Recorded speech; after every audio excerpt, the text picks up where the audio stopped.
Bonjour à tous, ici Yann de Flow System Trading, bienvenue dans cette analyse du DAX du vendredi 7 septembre.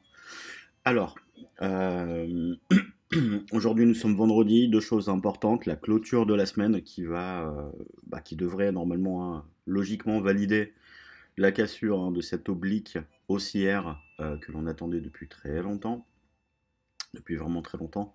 Est-ce que c'est un vrai point de retournement après pour redescendre en bas? Bon, peut-être, peut-être pas, on verra ça. Mais en tout cas, ce qui est sûr, c'est que ce n'est pas de bon augure pour les marchés actions. Ensuite, deuxième point important, aujourd'hui est un jour de NFP, nous sommes le premier vendredi du mois.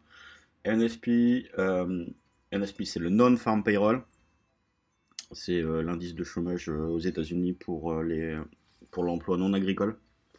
Donc c'est quelque chose de très suivi, de très très important qui fait bouger les marchés. Et ça, c'est à suivre avec attention. Donc voilà. Alors, il n'y a pas que l'NSP aujourd'hui, hein, il y a quand même pas mal de petites choses. Hein, vous voyez, comme vous pouvez le voir, à 16h, il y a le CAD avec l'indice PMI. Il y a des discours du FOMC, tout ça, c'est vraiment bon, c'est assez chargé. Hein, c'est vraiment assez chargé. Discours aussi encore du FOMC pardon, à 14h30. Réunion de l'Eurogroupe. Bon, bah, après, a priori, sur l'Eurogroupe, il n'y a rien de. Au menu, il n'y a rien de bien très important, donc bon, ça devrait bien se passer. Mais aujourd'hui est jour de NSP et nous sommes vendredi, donc soyez très prudents. Rien qu'à partir de ce moment-là, NSP vendredi, on fait très attention. Alors, en ce qui concerne le DAX, en hebdomadaire, écoutez, donc là il a bien cassé la trendline, hein, je pense que c'est assez net. Toujours est-il que, attention, d'accord, est-ce qu'il peut remonter jusqu'au-dessus là-haut, vraiment pour faire une mèche et remonter? Bah écoutez, il faudrait vraiment que le NFP soit très très très très bon, parce qu'au vu de ce qui se passe aux US aussi, bon c'est pas non plus la grande fête hein, avec les frasques de Trump.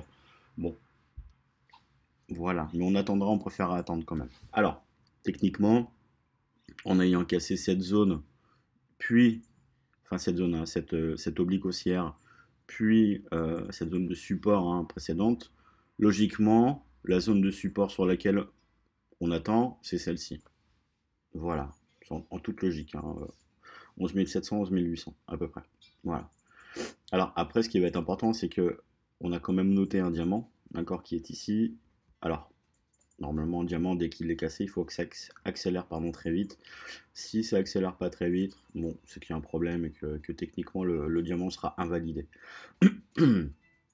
Alors, grosso modo, hein, si vraiment tout le monde a vu le diamant et que ça passe, bon, alors après, plus c'est gros, plus c'est un peu compliqué aussi, mais on pourrait se retrouver très vite sur les 10 735 en moyen terme. Enfin, moyen terme, long terme en quelques semaines. Voilà, ce qui ferait 1200 points quand même. Alors, nous, on parle quand même de la vente hein, depuis là-haut, hein, depuis ici, hein, depuis 12 400.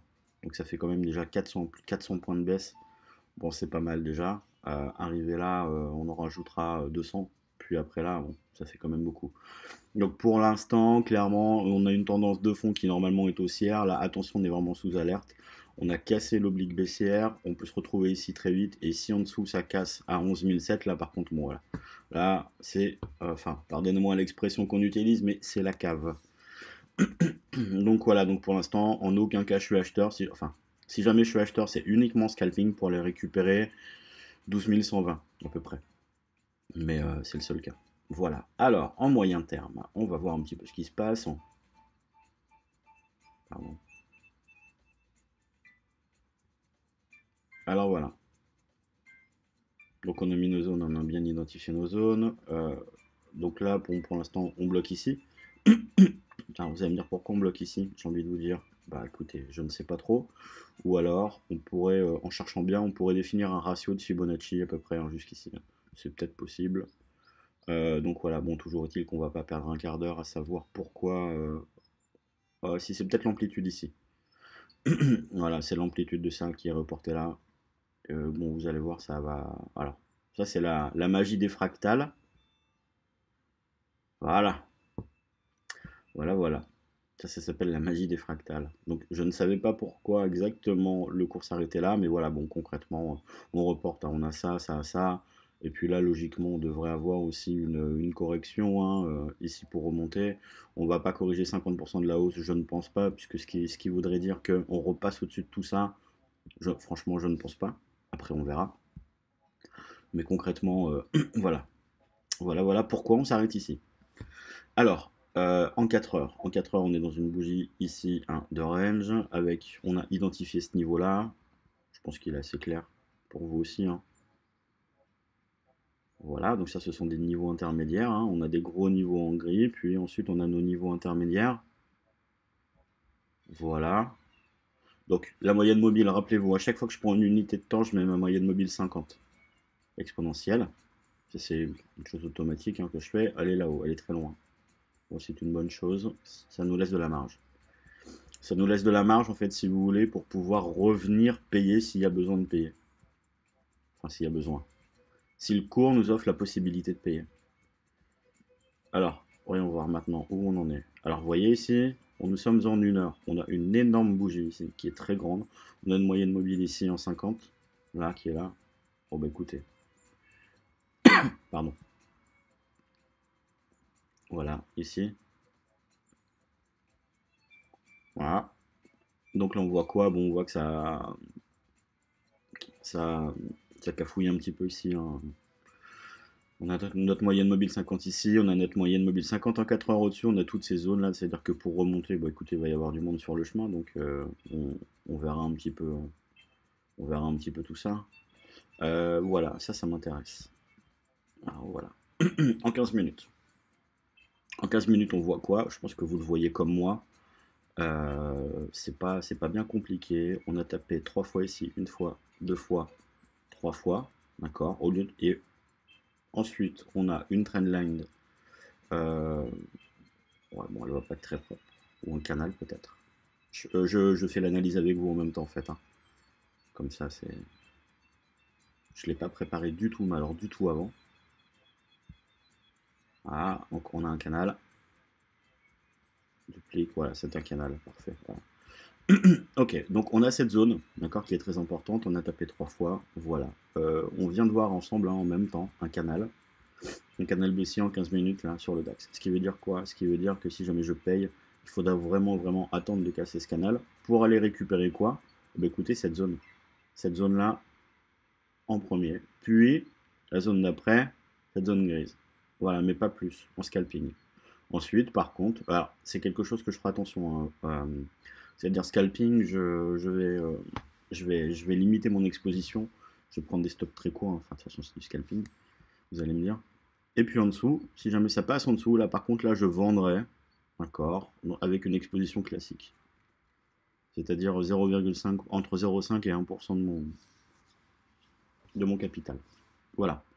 Donc vous avez notre plan, c'est-à-dire que en dessous des 11 936, je vends avec une exposition classique et un stop au-dessus de là, voilà, ce qui est très raisonnable, ce qui fait à peu près une trentaine de points, ce qui est très bien.